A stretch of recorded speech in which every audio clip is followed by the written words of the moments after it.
the day Ms. Daniels took the elevator. It was a Monday morning at Brightline Innovations, and Vice President Henry Cole strutted through the executive lobby with his usual air of importance.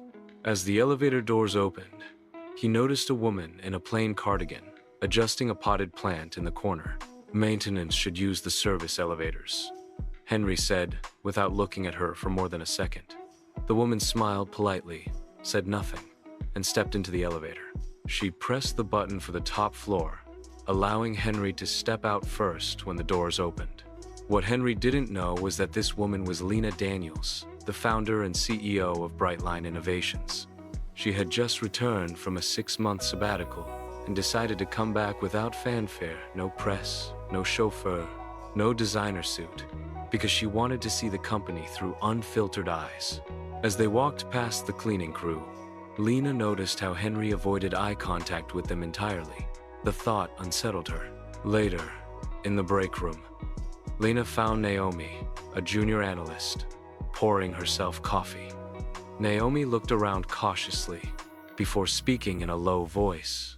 "You might want to be careful around Mr. Cole. He only gives opportunities to certain people. Folks like me stay in the shadows."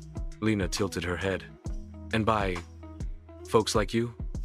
Naomi glanced down at her own dark brown hands. "You see the pattern." Lena spent the rest of the morning walking the executive floor. What she saw tightened her stomach. Nearly all the visible managers were white men. Black, Latino, and Asian employees were grouped in cubicles, far from client-facing areas. The Employee of the Month wall displayed 12 faces from the last year, and every single one looked almost identical. This was not the company Lena had built. She stopped by Caleb, an IT technician, and asked casually, "How easy would it be to pull security footage for the last month?"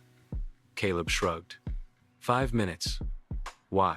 Let's just call it a pulse check," she replied, with a soft smile. She also asked him to preserve all emails and chat logs between Henry and the HR department. That afternoon, the boardroom filled with executives for an unscheduled meeting. Henry walked in, smirking as if ready to lead, then froze when he saw Lena seated at the head of the table. "Ladies and gentlemen," she began, "I returned early because I missed this company. But today, I saw something I cannot ignore, something deeply against our values." Henry chuckled nervously. "And what values are those?" "The ones I built this company on," Lena replied, sliding her ID badge across the table, CEO printed in bold letters. Gasps filled the room. Lena recounted the morning's events and played security footage showing Henry bypassing employees of color, reserving opportunities for a select few. The board listened in silence. When the evidence was finished, the vote was swift. Henry Cole's contract was terminated effective immediately. His keycard was deactivated before he even left the room.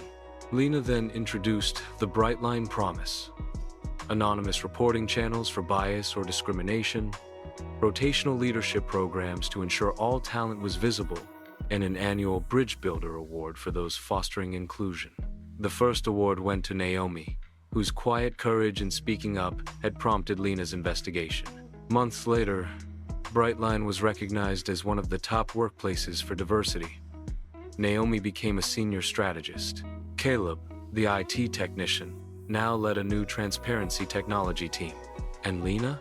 She still rode the elevator unannounced, because she knew the truth often revealed itself only when no one was watching. Lesson: respect has no rank. Assumptions are expensive. True leadership is proven when you think no one important is watching.